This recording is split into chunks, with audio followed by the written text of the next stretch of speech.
Hey everybody, Mike Miller, Herald Times, joined by columnist Jeremy Price after Indiana's 89-73 win over Rutgers here. Senior day at Assembly Hall. Five seniors bid this arena farewell, at least We think. potentially.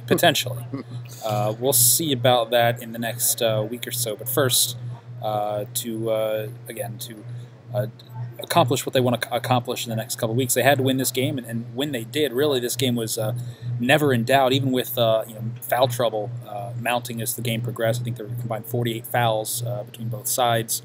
It was another pretty much runaway effort for Indiana. I mean, you got a very fitting farewell for Juwan Morgan, who had 25 points, made each of his first 10 shots. But once again, you start to see some balance as you look out, beyond Juwan Morgan, Romeo Langford. It's 4 straight wins now for Indiana, which again remains in the NCAA tournament conversation. But maybe more importantly, just in the here and now, is just I think pretty clearly playing its best basketball of the season. Yeah, I got to looking at it because I wanted to go back and look at this to be sure, but basically these last 2 wins over Illinois and Rutgers, both by double digits. The only other power conference team they beat by double digits this year was Marquette. Everything else has been a single-digit win for this Indiana team. So I think that alone, while it's still Illinois and Rutgers, I realize that, but still to put back-to-back double-digit wins, games that clearly Indiana was in control of, that alone speaks to how far this team has come and where it's at right now, the level of confidence it's playing at, the ability to go on the spurts to take the lead, the ability to avoid the long droughts that were so killer during the losing streak, because ultimately, the first game at Rutgers, that it was one of those long droughts that basically killed Indiana in that game. I believe they were up double digits in the first half of that game as well, and then just kind of came crashing down on them basically, and so that ability to string together, to minimize the bad stretches and to maximize the good stretches is sort of the key to the return to form, really, I think. I'm also curious, as you said, something that's I think been on my mind and a lot of other people's minds, how much of what we've seen the last week or two has been a product of playing Rutgers and Illinois, and versus being a product of an Indiana team that may have figured something out offensively, because once you're seeing now a team that I think to its credit did not turn the ball over against a pressure-packed Illinois set the other day. Once again today, I think they only had 6 turnovers, really 5 if you don't count that last possession at the end of the game. It's a team suddenly that is playing with more efficiency offensively. It still has its issues shooting the ball, but just in the half court, just in transition, getting some of those things that they've struggled so often to do, as you said, with so many of the droughts that were plaguing them throughout the calendar year here. Is there anything different that you're seeing, anything different that you've noticed with Indiana's ability to operate, whether it's out of transition or in the half court? Well, I think there's a couple parts to it. Obviously, it helps that you're not playing Michigan State and Purdue and Iowa and Wisconsin, certainly to a degree.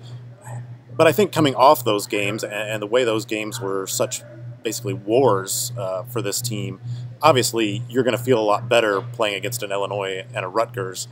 But that said, especially the way Illinois pressures, if you aren't strong with the ball, if you're not aggressive, if you're not attacking, you're still going to have your issues. And this team playing with so much more confidence right now, and it really was just getting that win. Once they got over the hump and got that first win after those near misses against Purdue and Iowa, to get that breakthrough win with Wisconsin and then follow it up against Michigan State, things start to steamroll in a positive direction. And just like things went in a snowball going downhill when things were going bad, it's suddenly going in reverse the other way for this team. And sometimes things can happen like that. I mean, there's more to it than that in terms of how this team is playing, and the apparent whatever was wrong internally seems to have been fixed as well as what's going on externally. But there's a lot of moving parts to it, but I think a lot of it right now is just confidence. You see guys stepping into shots, taking shots, attacking the basket, getting to the free throw line. They're even making free throws now, so a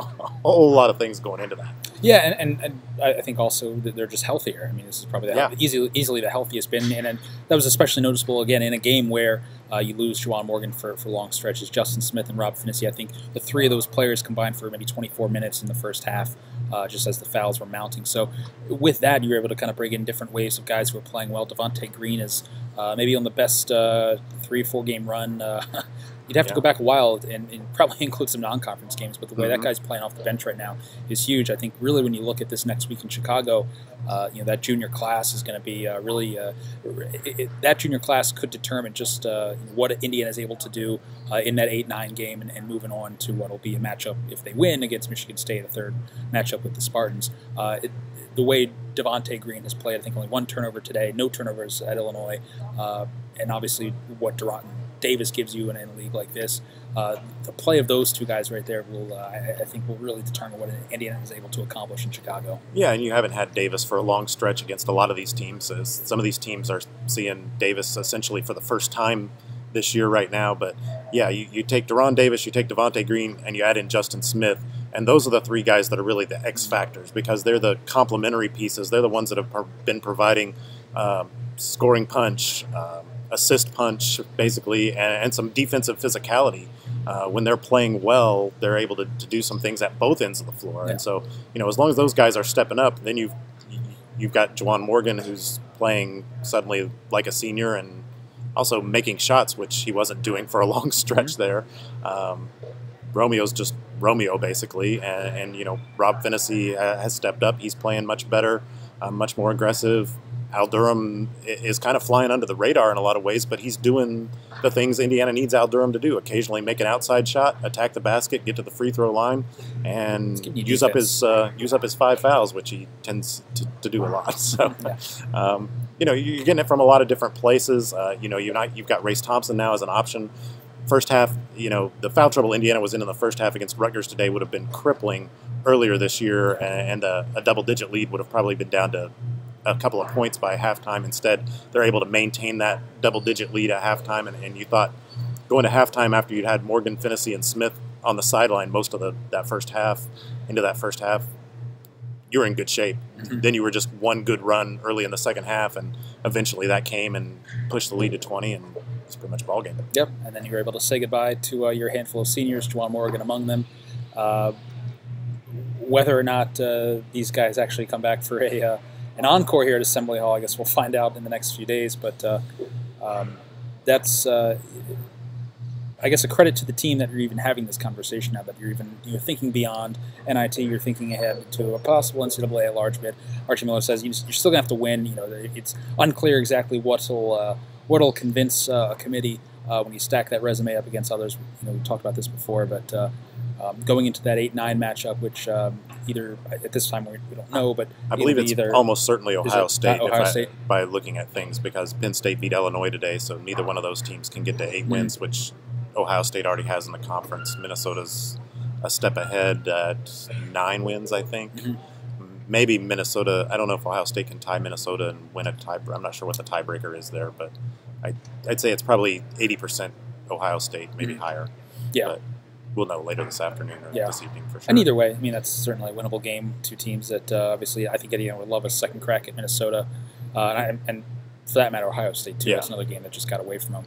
It could be it'll be a really interesting week yet again. And to your point, a few weeks ago we weren't even thinking about there being an NIT game here. Yeah. This was probably it, and then whatever they did in the Big Ten tournament and call it a season. Yeah. So now that we're even discussing that they might not even play in the NIT here, not because they're going to be on the road in the NIT, because if they are in the NIT, I think they'll definitely be hosting. Yeah. Probably be one of the top seeds, most likely. But they actually have a chance to do something else.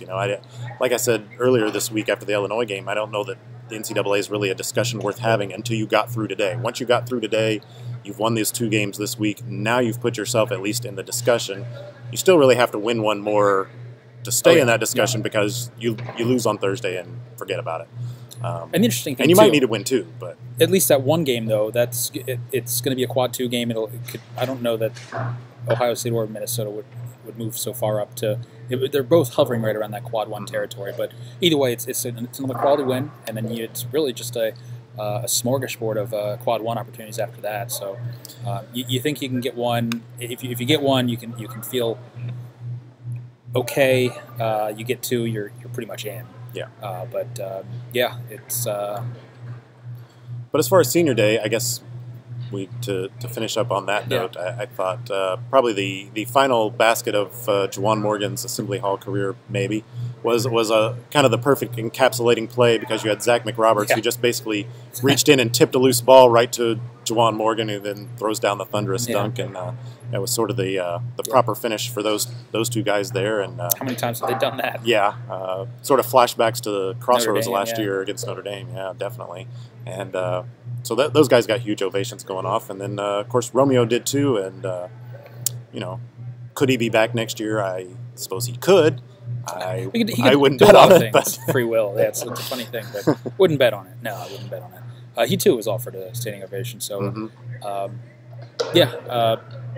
senior day kind of went as planned. You got a big game from Juwan Morgan, a big send off as well, and Indiana got the win it needed to remain on track here as you get into again what'll be a really interesting week up in Chicago at the Big Ten tournament. Could be a really fun tournament just given the way this league has gone this year, and yeah, it'd be an interesting chance for Indiana to sort of put history behind it a little bit. Obviously, in the past, Big Ten tournament hasn't been terribly kind to the Hoosiers, but chance to sort of turn the corner. They're going in with some momentum, albeit they'd won 5 straight going into 2016 and lost to Michigan in the quarterfinals. That's so right. that didn't go so well. But so maybe momentum's overrated too. But nonetheless, a chance to turn the page. Maybe a chance for Archie Miller to put a stamp on things, that things are going to be different on his watch, even though it wasn't last year against Rutgers, obviously. Not at all. It was actually, but nonetheless, anyway, I'll stop bringing up examples of how it doesn't go Indiana's way, and we'll see if they can do something different. It seems like if ever an Indiana team is going to make a run, this one could do it. Playing as well as we've seen, I think, since at least that one-off against Marquez. Been a pretty impressive run of late, run that I'm not sure anyone really saw coming, frankly, given the way things have progressed. But here we are, headed to the postseason, and see what happens from there. See you in Chicago.